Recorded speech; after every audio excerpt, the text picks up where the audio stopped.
প্রিয় দর্শক, আমাদের উপর যদি যাকাত ফরজ হয় তাহলে আমরা সেই যাকাত কাকে দেব?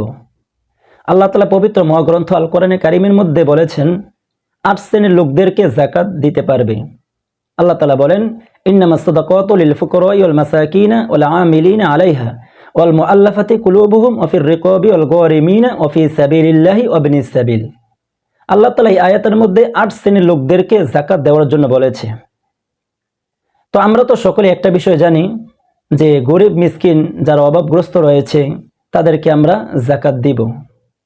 এছাড়াও আমাদের আত্মীয় স্বজনদের মধ্যে যারা গরিব, যারা না খেয়ে থাকে, চলতে পারেন, অনেক কষ্ট হয়, আমরা তাদেরকে যাকাত দেওয়াটা আমাদের জন্য সবচেয়ে বেশি উপকার হবে।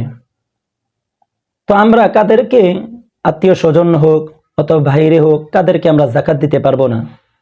তো আমরা যাকাত দিতে পারবো না এমন 4 শ্রেণীর লোক রয়েছে। 1 নম্বর হচ্ছে আমাদের দাদা দাদি, বাবা মা, দাদা দাদি, নানা নানি, পূর্বপুরুষদেরকে আমরা, যত আত্মীয় স্বজন রক্তের মধ্যে রয়েছে তাদেরকে আমরা যাকাত দিতে পারবো না। 2 নম্বর হইল আমাদের নিজেদের সন্তান, ছেলে মেয়ে, নাতি নাতনি, তাদেরকে আমরা যাকাত দিতে পারবো না। 3 নম্বর হলো স্বামী স্ত্রীকে দিতে পারবে না। 4 নম্বর স্ত্রী স্বামীকে যাকাত দিতে পারবে না। এই 4 শ্রেণীর লোক ছাড়া আপনি অন্যান্য সকলকে যাকাত দিতে পারবেন।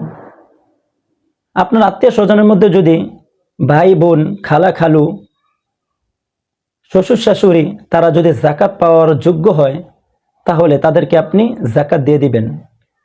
আর তাদেরকে দেওয়ার দ্বারা 2টা ফায়দা হয়। এক হচ্ছে আপনি আত্মীয়তার হক আদায় করার কারণে আপনি সওয়াব পাবেন, আরেক হচ্ছে আপনি যাকাত প্রদান করার কারণে আপনি সওয়াব অর্জন করতে পারবেন। আল্লাহ তাআলা আমাদেরকে আমল করার তৌফিক দান করুন।